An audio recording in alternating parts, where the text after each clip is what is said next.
Hello, CFC.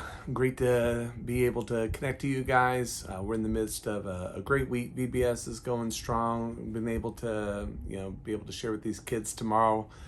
We have a gospel day and just be praying for that.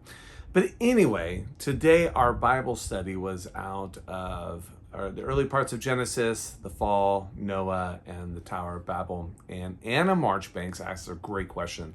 We were talking about Babel is whether or not people from all these different languages that will be there are going to be able to understand each other. And I thought, oh, what a great question. I couldn't wait to respond, but I thought the answer might be helpful for everyone. It's been a long time since I taught through Genesis. And so most of you probably weren't there, but I wanted to give you the brief overview of it. So the Tower of Babel story is in Genesis 11. I won't read the whole thing, but the idea is there's a gathering of people who were told in Noah's time to go and spread out, but instead they gathered together, conspired together to build this great tower as a monument to their own awesomeness. And so God, was very displeased. It says he came down to see the city. I love that God stooped down to see their tower they were going to build to the heavens. And he said, behold, they are one people and they all have one language, and this is the only beginning of what they will do.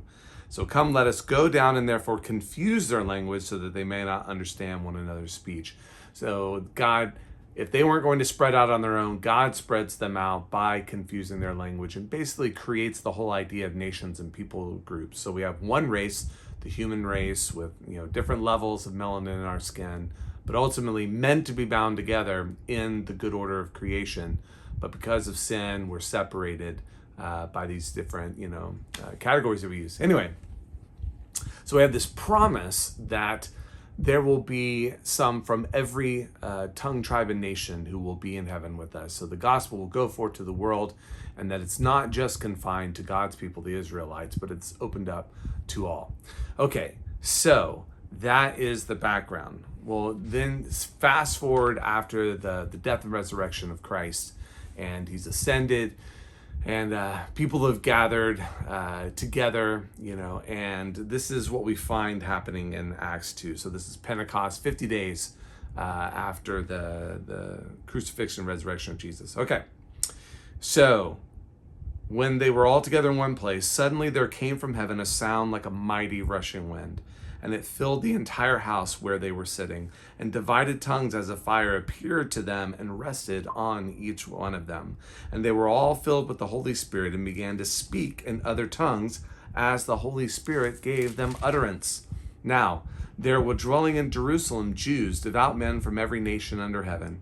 And at this sound, the multitude came together, and they were bewildered because each one was hearing them speak in his own language.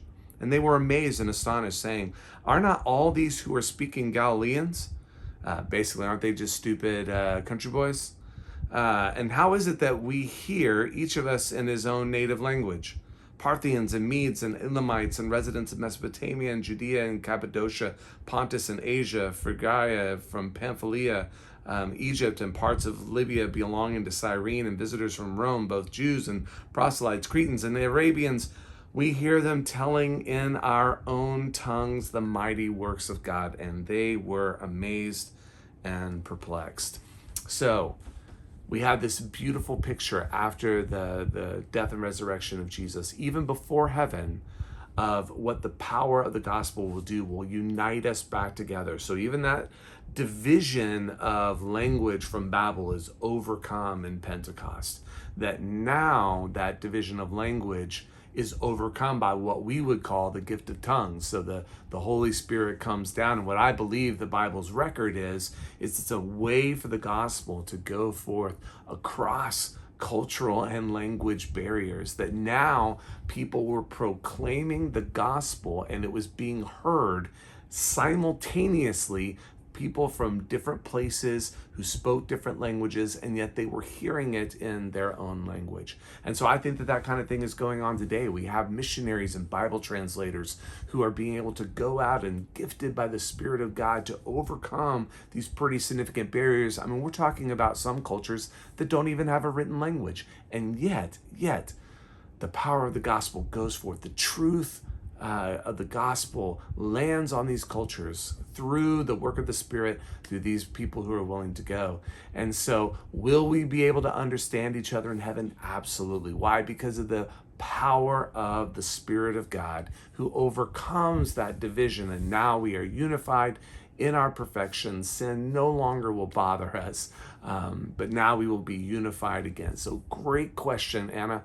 And I hope you guys were blessed by that. Love you all, and we'll see you Sunday. Bye.